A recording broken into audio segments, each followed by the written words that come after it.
Fala, my little monsters, tudo bem?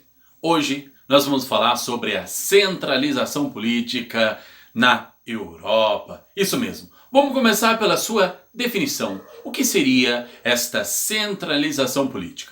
Vamos lembrar que centralização política é quando o rei passa a aumentar o seu poder. Entenda, se ele está centralizando o poder, significa que o poder era fragmentado. E quem tinha esse poder? A nobreza e a igreja.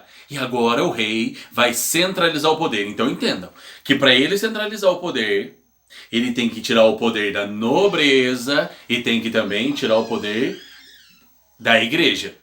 Obrigatoriamente, para ele centralizar o poder, é isso. Agora, vamos falar sobre o contexto que nós estamos falando. O contexto, para nos localizarmos historicamente. Estamos falando sobre o período da Baixa Idade Média. No finalzinho da Baixa Idade Média, só para lembrar, para quem se esqueceu, nós temos a Alta Idade Média e a Baixa Idade Média. Primeiro a Alta, depois a Baixa Idade Média. Nós estamos falando do período da Baixa Idade Média.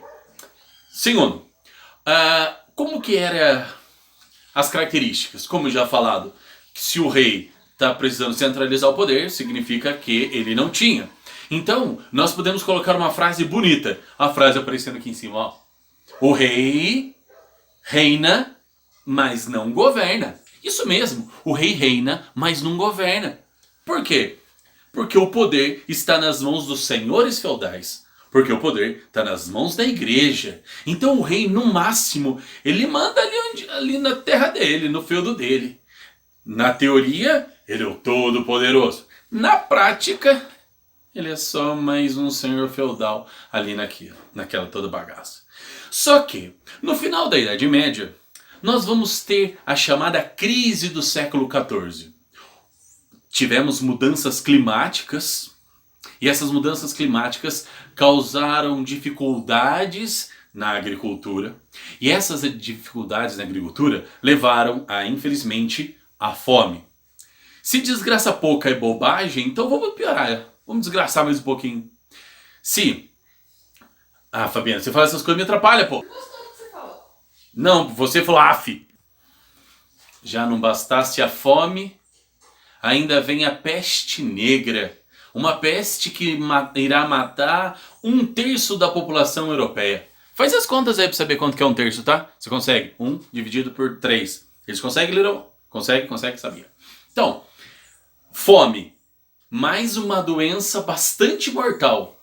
Resultado, só piora a situação. É aí que os camponeses vão começar a se revoltar. As chamadas revoltas dos camponeses.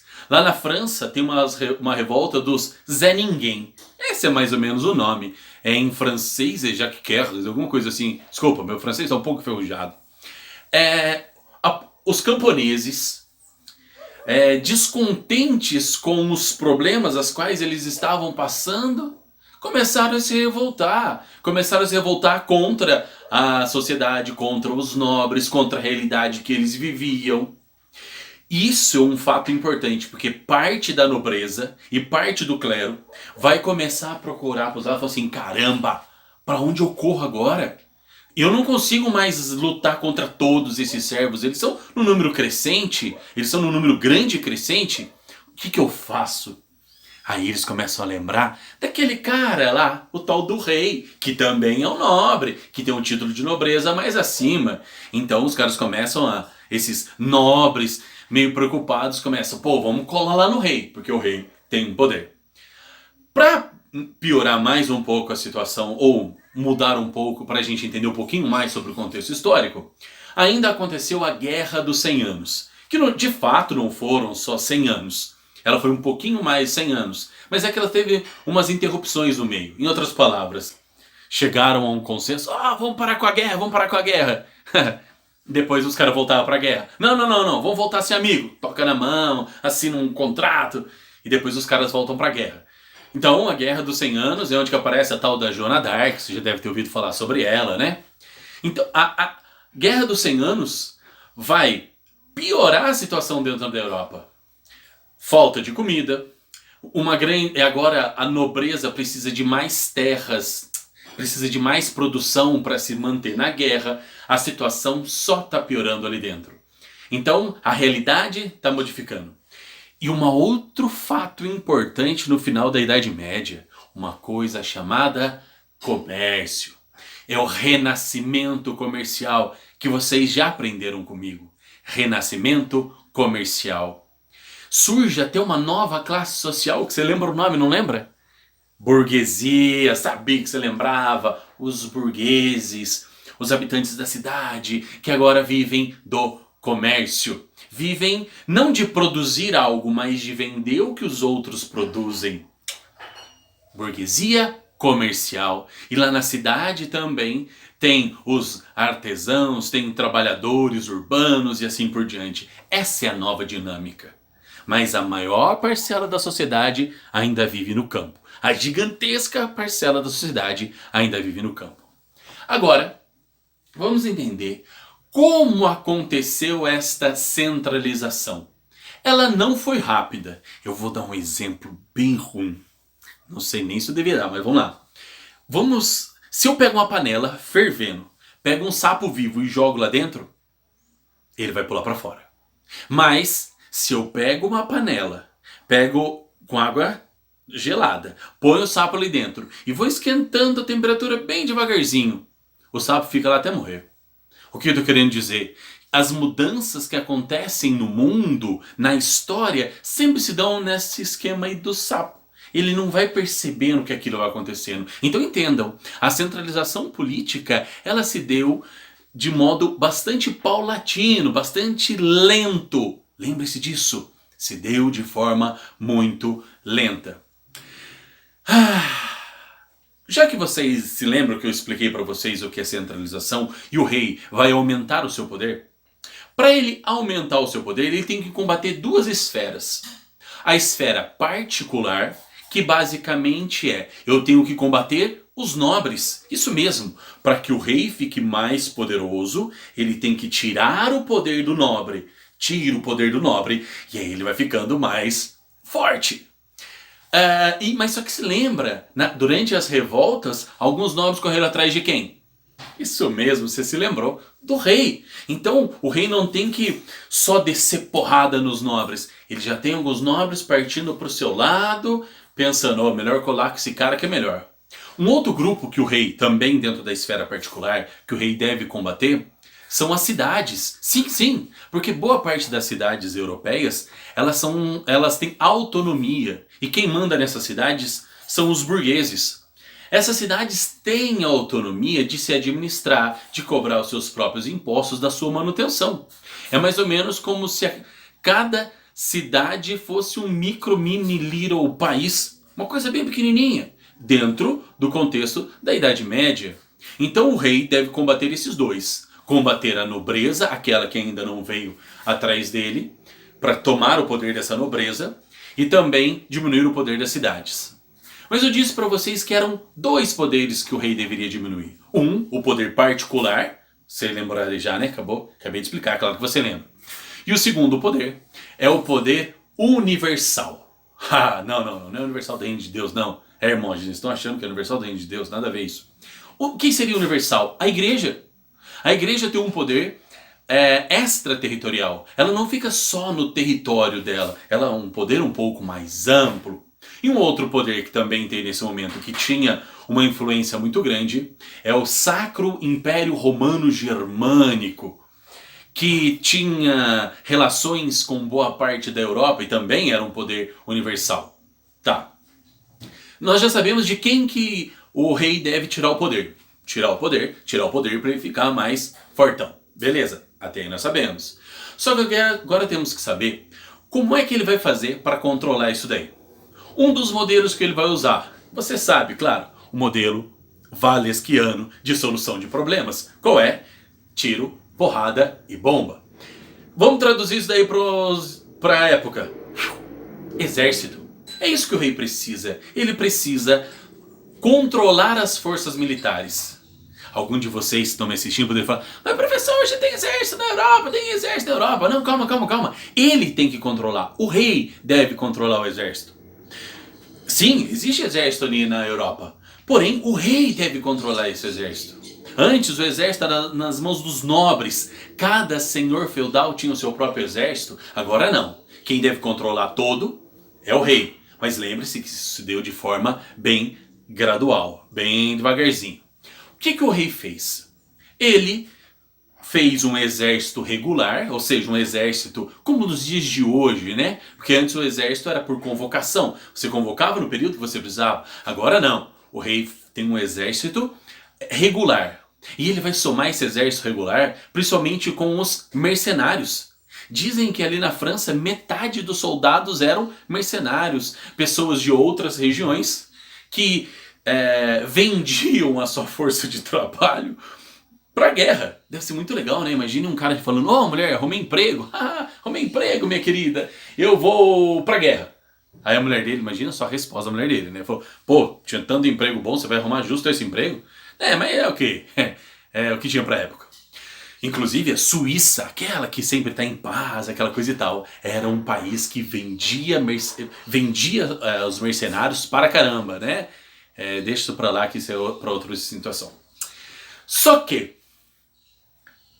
pro rei ter exército, ele precisa de ter uma coisa: tributação. Ele precisa ter impostos, precisa ter dinheiro. E entre aqueles que vão financiar o rei, aí surge a burguesia. Sim, a burguesia vai financiar o rei porque ela vai ter benefícios com isso daí. Deixa guardada a memória a mais. Põe aqui, memória a mais, deixa guardada a memória a mais. Nós vamos usar isso daí. Vamos repetir. Já tinha tributação na Europa? Sim. Os nobres cobravam dos servos tributos. Só que agora, esta tributação tem que ser controlada pelo rei, e não mais pelos senhores feudais, e sim pelo rei. É ele que tem que recolher, arrebanhar todo esse dinheiro. Onde o rei vai buscar mais tributos? Porque ele não pode chegar lá pro nobre e meter o louco e falar pro rei: agora que eu vou cobrar os tributos aqui nessa terra. Isso mesmo, nobre, tu fica quieto. Claro que não, ele não podia fazer isso ainda. Ele vai fazer no futuro, mas ainda não. O que ele faz? Os seus olhinhos vão brilhar olhando para a cidade. Porque na cidade tem comércio, e comércio não pagava impostos para os nobres. Então o rei olha aquela brecha e fala: opa, é aqui mesmo que eu vou tirar impostos. E é até legal, ou qualquer coisa assim, os reis vão começar a lutar para ver quem tem mais cidades e burgueses dentro do seu reino. Porque quanto mais burgueses, quanto mais cidades, mais impostos. E quanto mais impostos, mais o rei será poderoso. É claro que ele não vai investir todo o seu dinheiro no exército. Ele vai investir onde ele quiser, em festas, em perucas, em passeios, em palácios. O Palácio de Versalhes. Deixa pra lá, já visitei lá pelo Google. O que mais? Uma outra esfera de poder que o rei tem que ter, ele tem que controlar a administração. E para tal, a administração do seu reino vai ser burocratizada. Teremos uma burocratização. O rei, nessa burocratização, vai colocar quem ao seu lado? Alguns nobres. Então entendam que alguns nobres já correram atrás do rei para manter seus privilégios. Outros nobres, modelo valesquiano, tiro, porrada e bomba. Outros nobres passarão para a esfera de controle do rei para ter o privilégio de trabalhar, por exemplo, na administração, na burocracia do reino. Então reparem que o rei está usando de vários artifícios para trazer a nobreza para o seu lado. Deixa isso bem claro, hein? Lembre-se da historinha do sapo, que as coisas são tudo devagarzinho, tranquilinho. Vai aumentando a temperatura devagarzinho, e assim mais ou menos que funciona a história. Nessa administração também teremos burgueses, que, diga-se de passagem, se eles estão ganhando uma grana, é porque eles são ótimos administradores do seu dinheiro. Então o rei vai falar para esses caras ajudá-lo na administração. E agora, a quarta esfera onde o rei tem que controlar, a justiça. Professor, já tinha justiça nessa época? Claro que tinha. Quem fazia justiça? O senhor feudal. Só que agora quem tem que controlar isso daí é o rei. O rei deve controlar a justiça.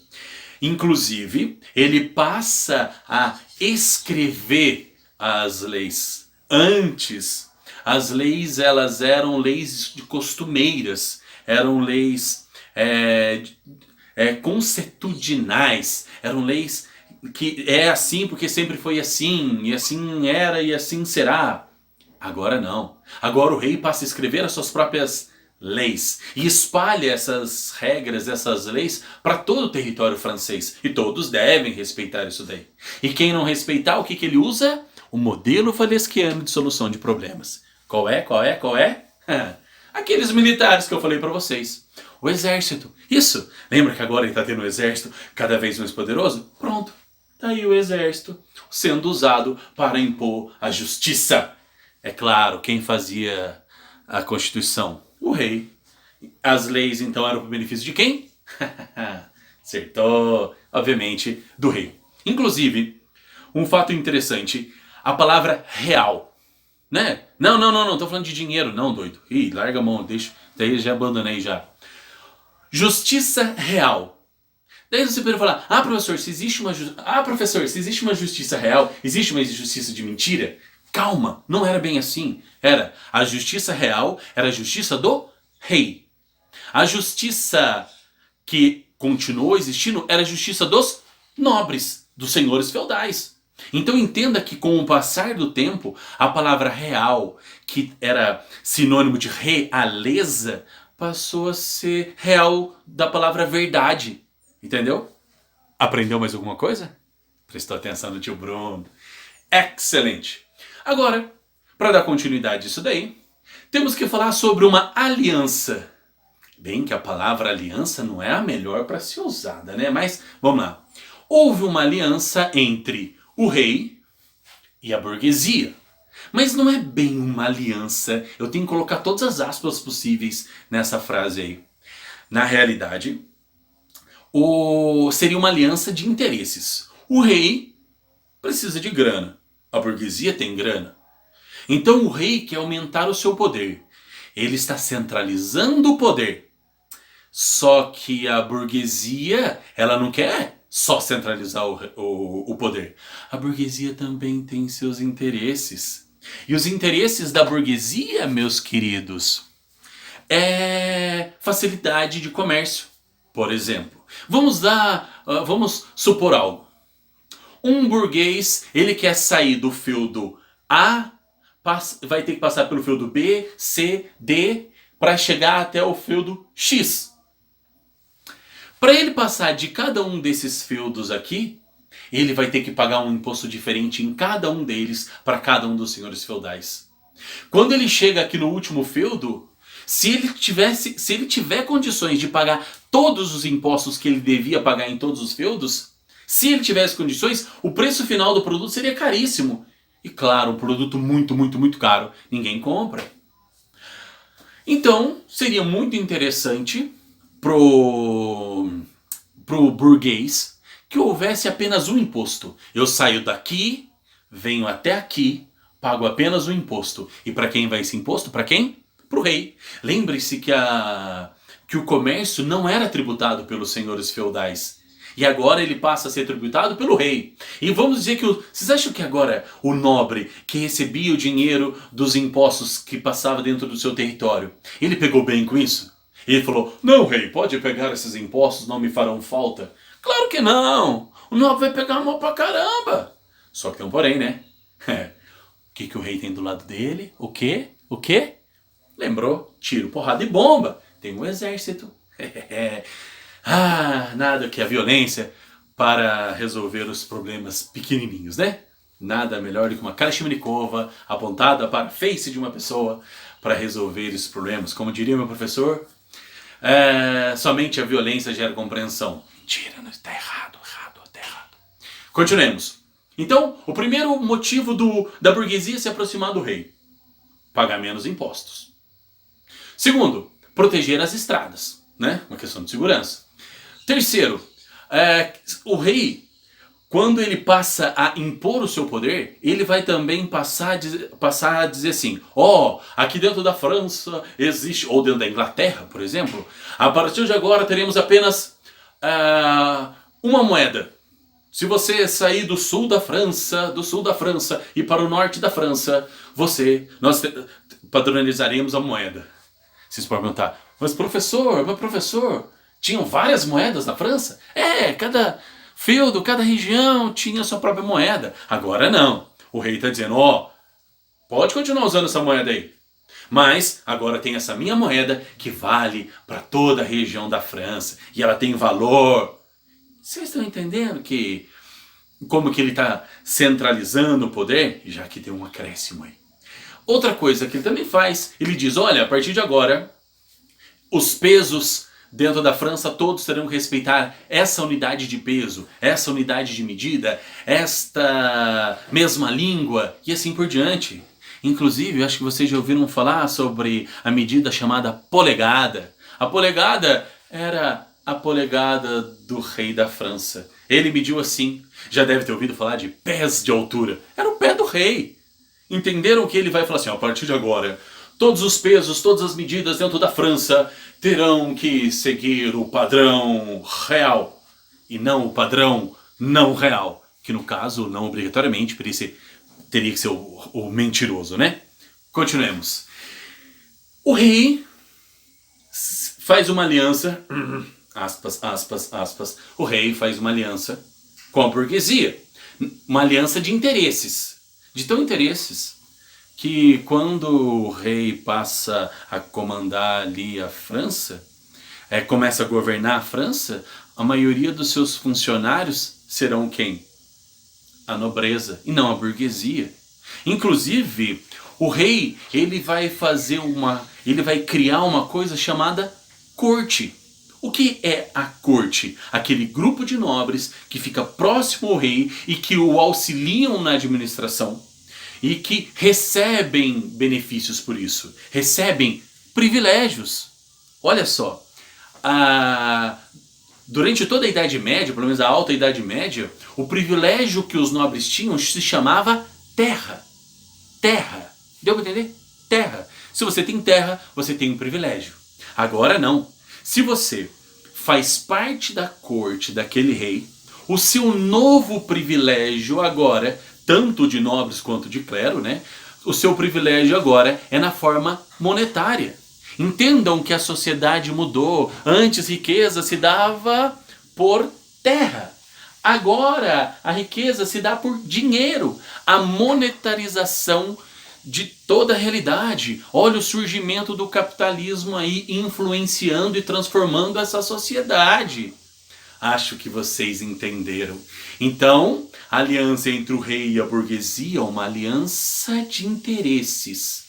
Assim que o rei vai se tornando cada vez mais poderoso, então, My Little Monsters, o rei se aproxima da nobreza e ele vai ficar mais poderoso do que o nobre, do que o clero, do que a burguesia. Então entendam. O rei, quando ele vai centralizando o poder, ele vai ficar mais poderoso que todos os outros, inclusive que a burguesia. E aí uma coisa importante, o rei é o nobre mais importante dentro da esfera dos nobres.